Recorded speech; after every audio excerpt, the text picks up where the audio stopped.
यहाँ महाभारत की कथा का पहला भाग प्रस्तुत है, जो जन्मेजय के सर्प यज्ञ से शुरू होकर पांडवों और कौरवों की शिक्षा तथा कर्ण के अपमान पर समाप्त होता है।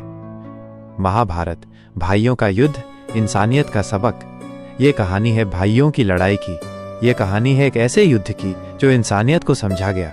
ये कहानी है महाभारत की। जन्मेजय का यज्ञ। बहुत पहले की बात है। एक राजा थे जन्मेजय। उनके पिता परीक्षित की मौत एक नाग सांप के काटने से हो गई थी। राजा जन्मेजय को गुस्सा आया। बोले, अब इस दुनिया में एक भी नाग नहीं बचेगा। उन्होंने एक यज्ञ करवाया जिसमें सभी सांप जलते जा रहे थे। तभी वहां एक महर्षि वैशंपायन पहुंचे। उन्होंने कहा, राजन, अगर सच्चाई जाननी है तो सुनो महाभारत की पूरी कथा। भरत और शांतनु। कहानी शुरू होती है राजा भरत से। उन्हीं के नाम पर हमारे देश का नाम पड़ा भारत। भरत के वंश में एक दिन जन्म हुआ राजा शांतनु का। वो एक दिन नदी किनारे गए और वहां उन्हें एक सुंदर स्त्री गंगा मिली। राजा को गंगा से प्रेम हो गया। गंगा ने एक शर्त रखी, तुम मुझसे कोई सवाल नहीं करोगे। शांतनु ने मान लिया।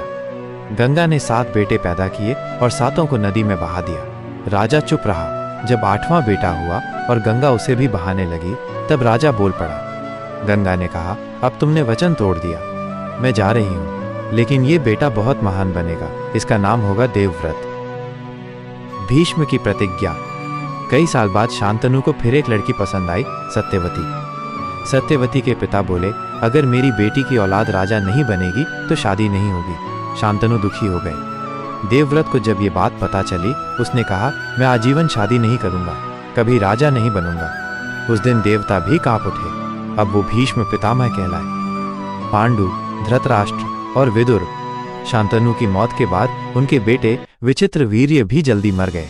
राज्य को वारिस नहीं मिला। तब सत्यवती ने अपने पहले बेटे वेदव्यास को बुलाया। व्यास जी ने विचित्रवीर्य की रानियों से नियोग के जरिए 3 बेटे पैदा किए। अंबिका से धृतराष्ट्र अंधे, अंबालिका से पांडु कमजोर, दासी से विदुर बहुत बुद्धिमान। शादी, ब्याह और जन्म। धृतराष्ट्र की शादी हुई गांधारी से। गांधारी ने पति की तरह आंखों पर पट्टी बांध ली और 100 बेटे पैदा किए, सबसे बड़ा दुर्योधन। पांडु की शादी हुई कुंती और माद्री से, लेकिन पांडु को ऋषि का श्राप था, अगर वो पत्नी को छुएंगे तो मर जाएंगे।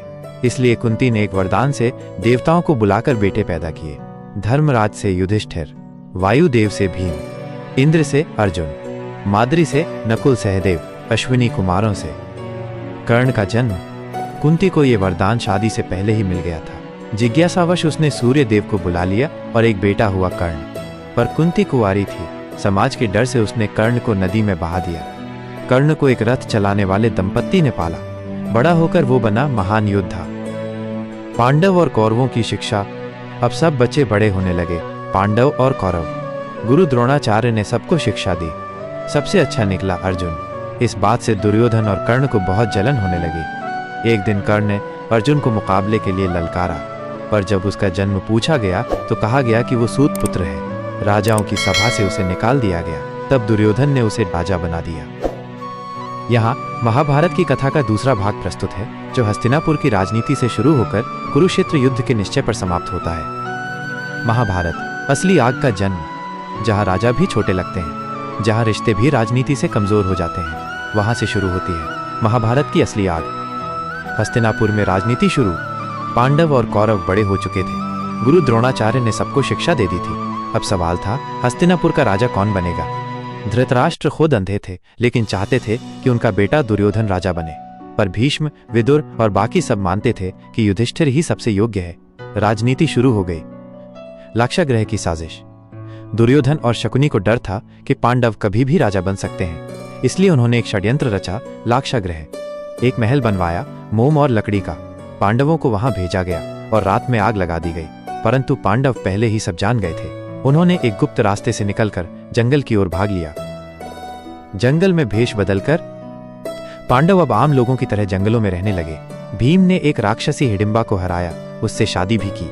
उनसे एक पुत्र हुआ, घटोत्कच। उधर एक जगह हो रहा था द्रौपदी का स्वयंवर। द्रौपदी का स्वयंवर।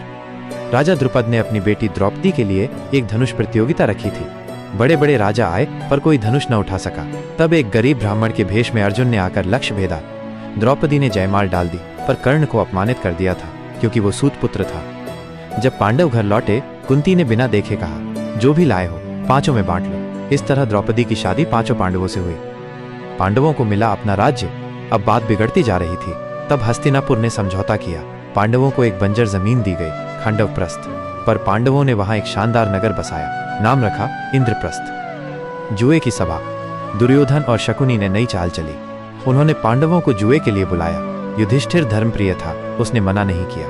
शकुनी ने चालाकी से एक एक करके सब कुछ जिता लिया।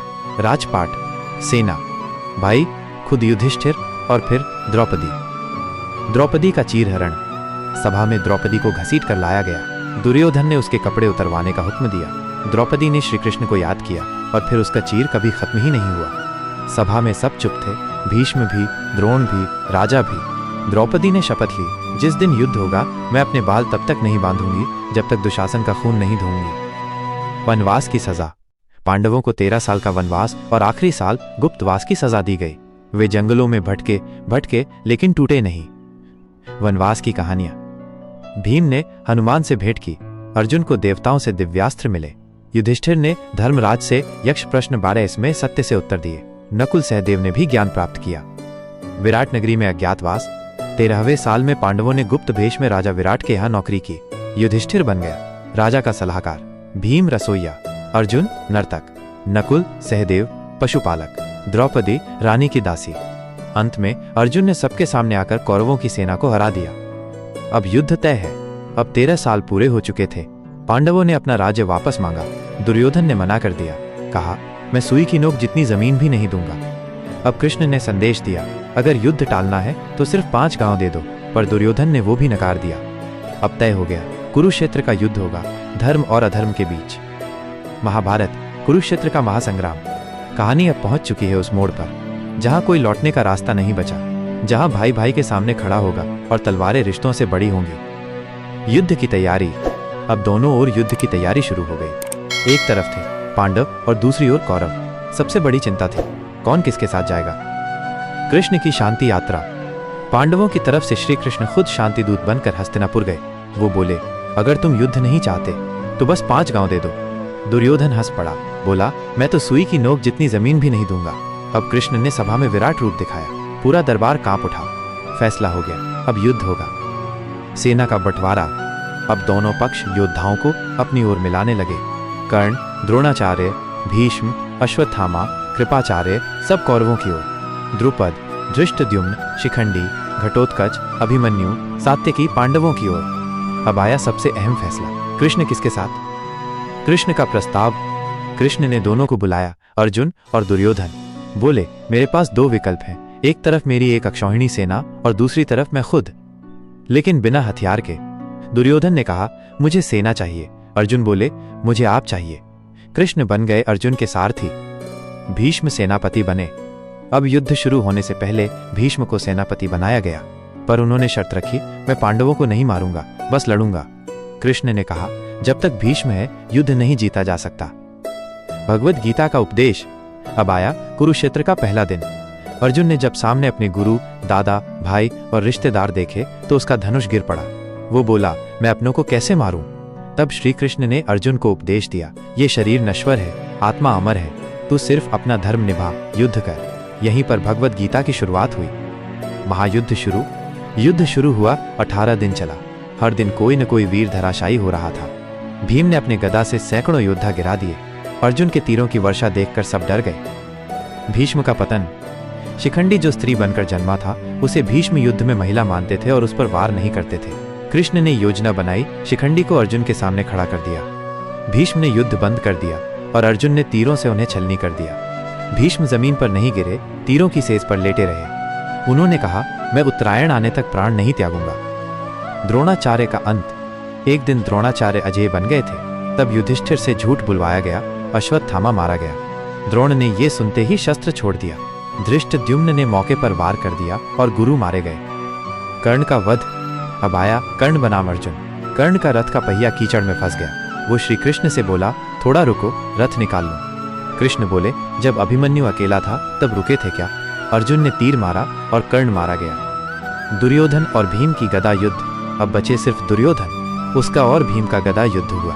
कृष्ण ने इशारा दिया, जांघ पर वार करो। भीम ने दुर्योधन की जांघ तोड़ दी। अश्वत्थामा का श्राप। रात को अश्वत्थामा ने बदला लिया। उसने पांडवों के सभी पुत्रों को सोते हुए मार डाला। द्रौपदी चीख पड़ी, मेरे 5 बेटे मारे गए। अश्वत्थामा को पकड़कर लाया गया। कृष्ण ने उसे श्राप दिया, तू हजारों साल तक जीवित रहेगा, अकेला, दुख में, घावों के साथ। युद्ध का अंत। 18 दिन बाद कुरुक्षेत्र का युद्ध खत्म हुआ। सभी बड़े योद्धा मर चुके थे। पांडवों ने राज्य पाया, लेकिन सब कुछ खोकर। युगों युगों की सीख। युद्ध समाप्त हुआ, पांडव स्वर्ग को गए, पर एक युग की शुरुआत अभी बाकी थी, कलयुग की। महाभारत ग्रंथ का लेखन।